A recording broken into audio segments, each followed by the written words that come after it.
CSS के अंदर हम लोग यहाँ पे फ्लेक्स बॉक्स पढ़ रहे थे। अब हम लोग यहाँ पे अलाइन कंटेंट प्रॉपर्टी के बारे में पढ़ेंगे। बहुत ईजी है इसको अप्लाई करना और काफ़ी ईजी है इसको समझना। जब मैं यहाँ पे बात करता हूँ अलाइन कंटेंट की, तो इससे पहले जो अब तक आप लोगों ने किया है वो है justify content, aligning items. Align content जो है वो भी अलाइंग आइटम्स की तरह ही काम करता है। तो इसको प्रैक्टिकली हम लोग यहाँ पे समझते हैं। अगर आपने सीरीज़ को अब तक फॉलो अप नहीं किया है तो इस वीडियो के डिस्क्रिप्शन में आपको कंप्लीट प्लेलिस्ट का लिंक मिल जाएगा। वीडियो को स्टार्ट करने से पहले अगर आप हमारे चैनल पे न्यू हैं तो सब्सक्राइब करें, बेल आइकन को क्लिक करके ऑल नोटिफिकेशन को ऑन करें ताकि आपको लेटेस्ट वीडियोस की नोटिफिकेशन मिलती रहे। तो ये मेरा कोड है और जो हमारा अलाइन कंटेंट है ना, ये काम करता है वर्टिकली कुछ इस डायरेक्शन में, जैसा हमारा अलाइन आइटम्स काम करता था। ठीक है, ये भी वर्टिकली काम करेगा। हमने जो पहले पढ़ा था वो था अलाइन आइटम्स।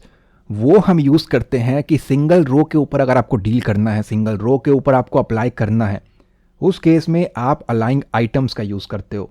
लेकिन अलाइन कंटेंट जो है वो डबल के ऊपर काम करता है। एग्जाम्पल के लिए जब हमने रैप पढ़ा था ना, तो उसमें आपने देखा था कि कंटेंट जब हमारा एक रो में नहीं आ रहा है तो वो रैप हो करके हम उसको नीचे ले करके जा रहे थे। अगर ऐसी कंडीशंस यहाँ पे बन रही है तो उस केस में आप अलाइन कंटेंट को यूज़ कर सकते हो। बिना मल्टीपल रोज के अगर आप इसको यूज़ करोगे तो कोई फ़ायदा ही नहीं है, आपको कोई भी चेंजेस या फिर इसका इम्पैक्ट देखने को नहीं मिलेगा। तो जो मल्टीपल यहाँ पे रोज बनेंगे और उसके बीच में जो स्पेस आएगा उसको अगर प्रॉपरली यहाँ पे मैनेज करना है, उसको अलाइन करना है, तो उसी के लिए अलाइन कंटेंट प्रॉपर्टी यहाँ पे प्रेजेंट है।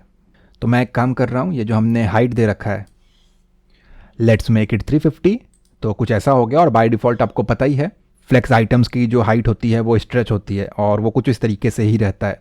ठीक है, अब इसको यहाँ पे एक विड्थ स्पेसिफाई कर रहा हूँ मैं। Let's go with 550 pixels. मेरा मेन मोटिव ये है कि ये बस इससे बाहर निकल जाए, तो 5 से काम नहीं बनेगा।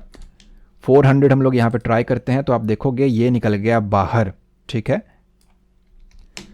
350 मैं इसको कर रहा हूँ। अब हम यहाँ पे रैप का इस्तेमाल कर सकते हैं और उसके बाद अलाइन कंटेंट लगा सकते हैं। तो ये जो यहाँ पे ओवरफ्लो हुआ है उसको सही करने के लिए मैंने इस जगह पे लिखा फ्लेक्स रैप और मैंने कहा उसको रैप करना है। तो हाइट तो उतना ही रहेगा लेकिन ये उसी के अंदर एडजस्ट होकर के अपने आप को रैप कर लेगा। अब देखोगे इससे हमारा कंटेंट रैप हो गया और जो ओवरफ्लो हो रहा था वो सही से एडजस्ट हो गया। अब अलाइन कंटेंट मैं इसको कर ही नहीं सकता अभी। क्यों नहीं कर सकता? क्योंकि ये ऑलरेडी डिफ़ॉल्ट प्रॉपर्टी के ऊपर है, स्ट्रेच है, जगह ही नहीं बचा है। मैंने आपको बताया ना ये वर्टिकली इस डायरेक्शन में काम करता है, तो इस डायरेक्शन में तो जगह ही नहीं बचा हुआ है। 50% एरिया इसने कंज्यूम किया है, 50% इसने कंज्यूम किया हुआ है। तो जो इसकी डिफ़ॉल्ट वैल्यू है स्ट्रेच, पहले तो इसको वहाँ से हटाना पड़ेगा।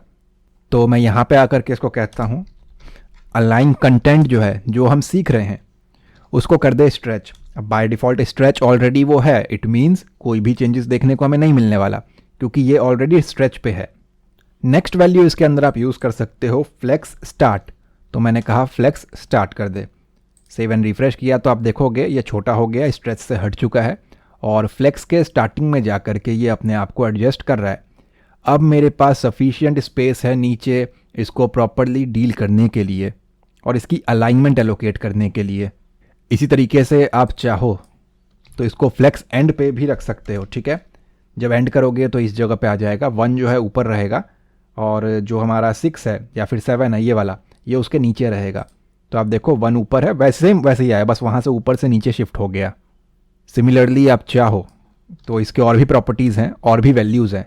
सेंटर है उसको भी ट्राई कर सकते हो, वो कुछ इस तरीके से आएगा।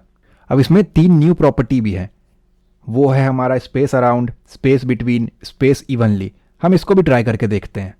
मैंने यहाँ पे किया space between, save and refresh करेंगे तो आप देखोगे स्पेस बिटवीन क्या करता है ना, सारी की सारी जो आपकी स्पेसेस हैं उसको बीच में एलोकेट कर देगा।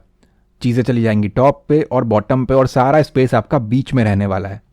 अब अगर यहाँ पे दूसरा ट्राई करें हम लोग जो कि है स्पेस अराउंड, तो इसको आप देखो ऊपर 1 का स्पेस है, नीचे 1 का स्पेस है, बीच में 2 का स्पेस है। इसके बारे में ऑलरेडी हमने समझा हुआ है। जितना ऊपर स्पेस है इसके, उतना ही सेम स्पेस इसके नीचे भी है यहाँ तक। सेम चीज़ जितना इसके नीचे स्पेस है उतना इसके ऊपर भी है यहाँ तक, इसलिए हमें यहाँ पे डबल स्पेस देखने को फील होता है ऐसा। ठीक है, अगर सभी को इक्वल करना है तो स्पेस इवनली का यूज़ कर सकते हैं हम लोग। तो जितना स्पेस यहाँ है उतना ही यहाँ है और उतना ही सेम यहाँ पे भी है, तो आप इसको यूज़ कर सकते हो। मैंने आपको ऑलरेडी बताया कि इस अलाइन कंटेंट प्रॉपर्टी को आप तभी यूज़ कर सकते हो जब आपके पास मल्टीपल रो हो और स्पेसिफिकली वो रैप हो करके नीचे आए हो, तभी आप इसको यूज़ कर सकते हो। मेनली अगर बोलूँ तो 3 फीचर्स इसके, space around, space between, space evenly, ये तभी काम करेंगे जब मल्टीपल रो इसको यहाँ पे मिलेंगे। अगर मल्टीपल रो नहीं है तो ये सेम अलाइंग आइटम्स की तरह ही काम करने वाले हैं। तो ये जो हमारा 7, 8, 9 ये जो हमारे डिव हैं ये रैप होकर के आ रहा है। मैं यहाँ से इसको रिमूव करता हूँ 7, 8, 9, ठीक है। और इसके CSS की भी हमें कोई रिक्वायरमेंट नहीं है, तो इसको भी मैंने रिमूव किया, सेव एंड रिफ्रेश किया, तो आप देख रहे हो अभी स्पेस इवनली लगा है।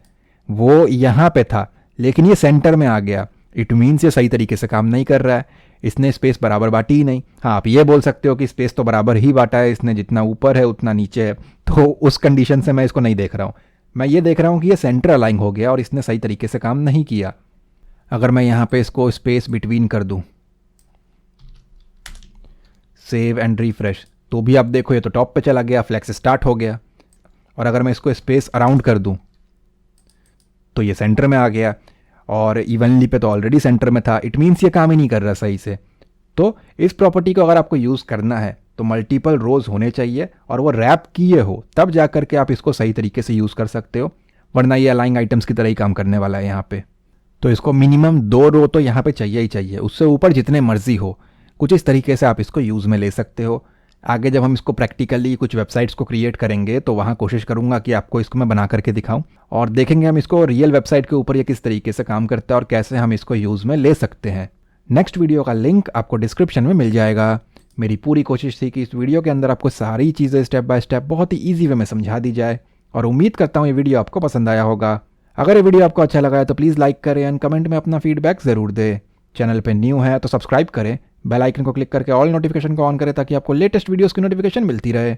मैं मिलता हूँ आपसे अगली वीडियो में। Thanks for watching guys.